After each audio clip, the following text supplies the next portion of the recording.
অপবিশ্বাস সেই যুগের নায়িকা, এই যুগের না। আর এখনকার যুগের নায়িকার যদি কথা বলতেন তাহলে Bubly one of the best নায়িকা। উনারে না কাস্টিং করে না কেন? এবার অপবিশ্বাসকে চরমভাবে ধুয়ে দিয়ে বুবলির প্রশংসা করে যা বললেন এই বক্ত।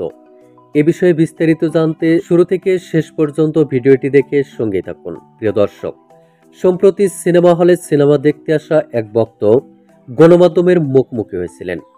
সেখানে তিনি বিভিন্ন বিষয়ে কথা বলেন। তবে কথা বলার এক পর্যায়ে শাকিব খান, অপবিশ্বাস ও বুবলি প্রসঙ্গে তিনি বলেন, শাকিব অপু যদি জুটি বেঁধে আসে তাহলে 2012 বা 15 সালে যে ফিলটা পেয়েছিলাম সেই ফিলটা এখন পাবো না।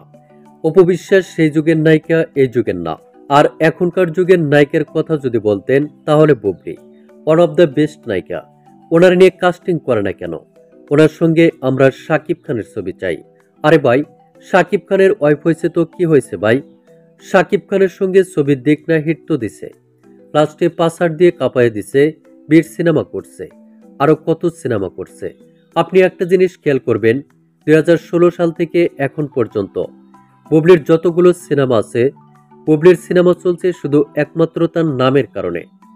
বুবলির যে জায়গা থেকে আসছে, পজিশনটা ভালো, ফ্যামিলি হাই লেভেল। আর উনি একটা কথা বলতে গেলে মাথা দিয়ে ভেবে চিনতে বলে। অপবিশ্বাসের মতো জগা খিচুড়ি মার্কা পাবলিসিটি করে না। উনি যা কয় একেবারে জায়গা মতো কোপ মারে। এভাবেই অপবিশ্বাসকে ধুয়ে দিয়ে বুবলির প্রশংসা করে কথা বলছিলেন এই ভক্ত। এ নিয়ে আপনার যদি কোনো ব্যক্তিগত মন্তব্য থাকে তা কিন্তু নিশ্চয়ই কমেন্ট করতে ভুলবেন না। ধন্যবাদ পুরো ভিডিওটি উপভোগ করার জন্য।